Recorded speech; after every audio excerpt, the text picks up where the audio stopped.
Hello everyone, it's Bev Jessup here. I just thought I'd share with you something that I was doing with a client today. He's an adult who has autism spectrum disorder, and he really struggles with kind of making conversations with people. So he was telling me that he went out with his sister, and he just couldn't work out what to say or how to keep the conversation going. So I thought, well, it'd be really good to be able to share my whiteboard to do this. And for those of you that know, there's something called comic strip conversations. It's a really good tool to be able to use to explain how conversations happen in a very easy and fun way. So this is how I did it. I'm just going to share it with you here. Share my whiteboard, and basically all I have to do is draw the person. So I said, right, so here is your sister.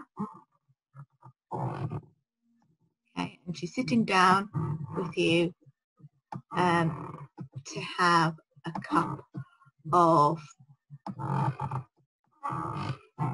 coffee.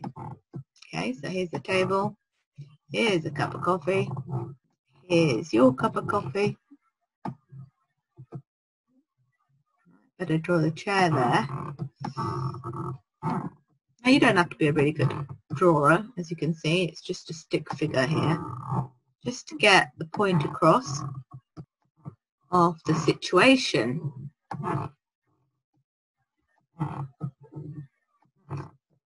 Okay, so we're sat here and we're thinking about what do you think your sister might say? I say to him. And so we have a speech bubble. And we write in here, what would your sister say? And he writes, he tells me what his sister might say. How are you doing? Okay, so your sister might say, how are you doing? And then, what are you thinking about?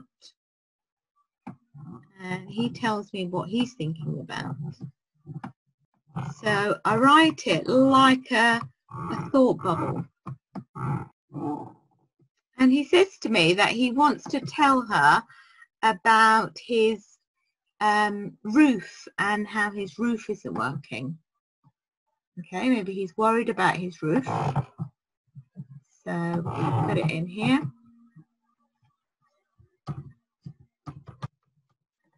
Okay, so he's thinking about that. He's thinking about the problem he has with his roof. So I say to him, what are you going to say to your sister then? Well, I don't know what to do, he tells me. So he says, I don't know what to do. And we write it in there. So I say to him, that's really good. That's a really good thing. You're asking, you don't know what to do, who to ask. And so what do you think your sister will do? So I start a new page. And so what I do is I basically put a box around this and say, right, so this is the first page. And I actually save this on a whiteboard. And then I delete all this. I clear the drawings. But I can just, what I tend to do is just clear this bit here, this bit here, and this bit here. And I say to him, well, what do you think your sister might be saying? Might be thinking? What do you think your sister might be thinking? I put the thinking bubble here.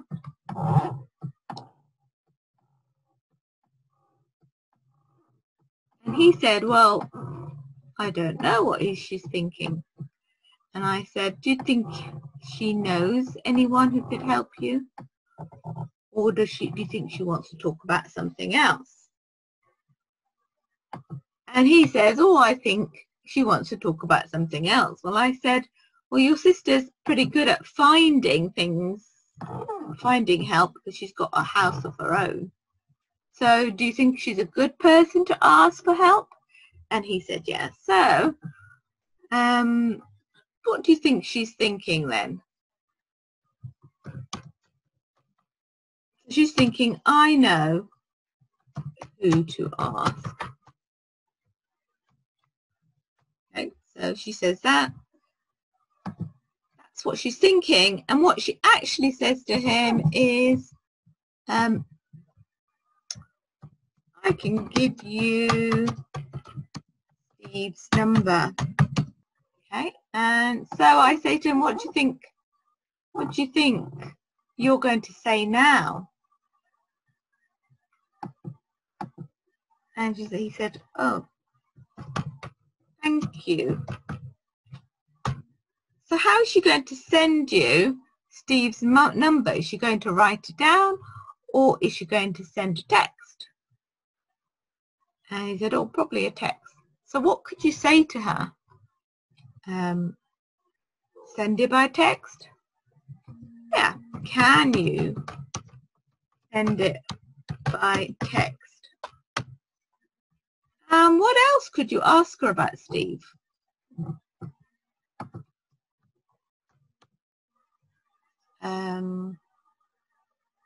What does he look like? He says, and so we have a bit of laugh, and I say, do you need to know about what he looks like? And he said, no. Do you need to know anything about his job?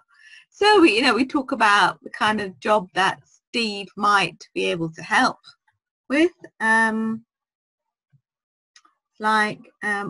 So you could ask, what kind of jobs does Steve do?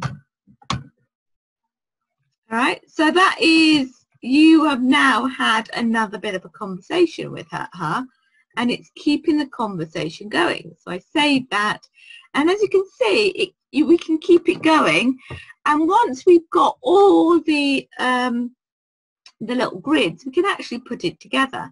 So I'm going to just stop that there, because all these little grids, little squares and pictures have been saved to my hard drive, and then I can make a little kind of like comic strip for him to read before he goes and sees his sister. So as you can see, this is really useful technique, and all I've used is the whiteboard in Zoom. So I'm going to stop sharing now, and I hope you've enjoyed that.